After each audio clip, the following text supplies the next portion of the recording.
Hello citizens and welcome to the channel. Crafting is finally here in Star Citizen, however what we have right now is only the beginning. At the end of the 4.7 crafting guide that CIG released this week, we got new details on the direction of the crafting system. Today we're deep diving into the future of crafting, what's coming next, what it means for the economy, and the big question, will the plan work? The first part of their article covered all the updates that are already in the game with 4.7. The end of the article details what matters. In the first section, General Expansion, CIG details how the system will expand. This includes vehicle and weapon components. It includes base building integration, additional stat variety, catalysts, which are items that unlock additional benefits for crafted items. The article states that NPC shops will pay more for higher quality materials, crafted gear may be looted from select NPCs or crates, dismantling loot will result in appropriate quality materials, player trading in stores. There is so much packed into this section. What really caught my eye was catalysts and NPC shops paying more for higher quality materials. Catalysts would make a great way to increase PvX interaction by allowing for these types of materials to come from other sources beyond mining and salvaging. Perhaps you would need to raid a compound to obtain some rare material. The possibilities are endless. I feel that NPC shops just buying items for UEC is a bit lame, as it is just money printing, but the system could work with a few changes, and the article is vague, so who knows what their full plans are. The unwanted items need a purpose. The best purpose would be for the NPCs to buy the items, take that exact item, craft or name it all, and distribute it among the NPCs in loot boxes in Star Citizen for other players to loot. This would help fuel the PvX systems, player interactions, and world economy in Star Citizen. Blueprints are currently just recipes you unlock for your character through various activities, but CIG details that this is not the long-term vision.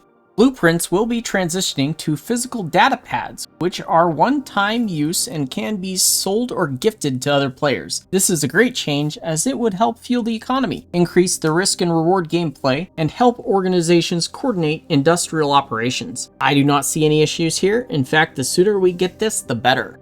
Next, CIG details that crafted items will have multiple tiers, which we already knew. Higher tier items will have access to additional stat ranges. Higher tier blueprints will have more complex requirements. All of that makes sense. Increasing blueprint tiers will require that players complete research tasks. Our scientists and engineers are rejoicing with that news. There will be different types of blueprints for upgrading, and increased stat ranges will be available. The important part here is that it should be more efficient to craft a higher tier item from scratch than it is to upgrade an item from tier 1 up to its maximum. This is a good change, even though it seems backwards. You must consider that Star Citizen is a pay-for-convenience game. You can buy or earn items that are placed in your account's inventory permanently. My guess is they are doing this to lessen the impact of those items, so it costs more to upgrade than just to craft those fresh items. This all makes sense when you consider the context of the game.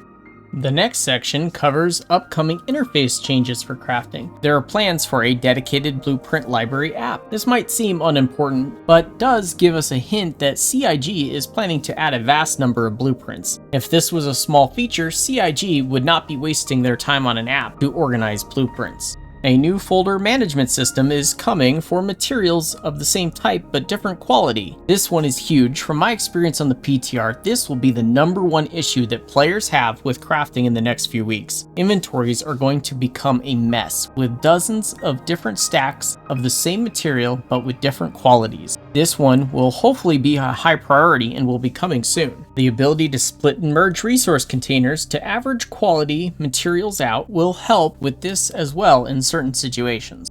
In perhaps the most important section, CIG outlines their plans for items to break, which will keep the economy turning. Items will degrade with use. That will impact the functionality of the item and increase malfunctions. Items can only be partially restored, and this will decline with use. Items will get damaged, and integrity can be restored by repairing. Item claiming and recovery will not reset the functionality of items. Pledge items, so store-bought items, can degrade, and they will need to be repaired, but will never break permanently. Paths to restore functionality will be available. That part is very important. Once again, another insert to address pay-to-convenience of Star Citizen. This issue seems to be problematic for Star Citizen, yet important because the game is funded by selling ships and items. This could work since they have already stated that existing items will cost more to upgrade. But to make this fully work, they also need to make a vast library of comparable or even better items that are only obtainable in-game. Most players will always take the path of least resistance to obtain power in the game. For example, if a store-bought P4 AR can be as good as any other weapon found in the game, most players will simply use that weapon. If CIG wants meaningful gameplay loops and an economy that rotates, this will need some polish in the system. In the next section, CIG continues to highlight design plans regarding the pledge gear and crafting. You can tell that CIG is concerned this will be a spicy topic as they are covering their bases. Any item obtained from pledges will be tier 1 quality. Pledge items will never degrade to 0, and if a pledge item has a unique paint, that owner will get a cosmetic paint for the item. You do not receive a blueprint to craft the item. It must be earned in-game. The cosmetic paint item will allow you to apply that appearance to the same item. The pledge items can't be traded or dismantled. This is a good start, but I would like to see CIG add to that pledge items also can't be sold to NPCs. Otherwise, players will stockpile store-bought items to transfer them into in-game currency. We shall see where this goes and watch carefully. Functional, dedicated in-vehicle crafting machines are coming, and the ability to use vehicle cargo grids to fuel your crafting. This is all great and makes sense. Construction materials will be split into refined materials that vehicles are made from. Some materials will be exclusive to this method. For example, alien ships get alien materials. Exclusive materials will make the system better, once again encouraging player trading and a dynamic economy. The new refining system came up in the next section. The new refining system will create alloys and composite materials, not specific materials. The primary input determines the quality of the final product. The quality of the secondary materials will determine how much is needed. This could be great, as it could really be a good use and sink for the lower quality materials. Right now, there is not much use for these materials besides having an NPC buy them for money. They plan to add the use of creature materials in grounded and believable manners, with the addition of blueprints that require exotic materials.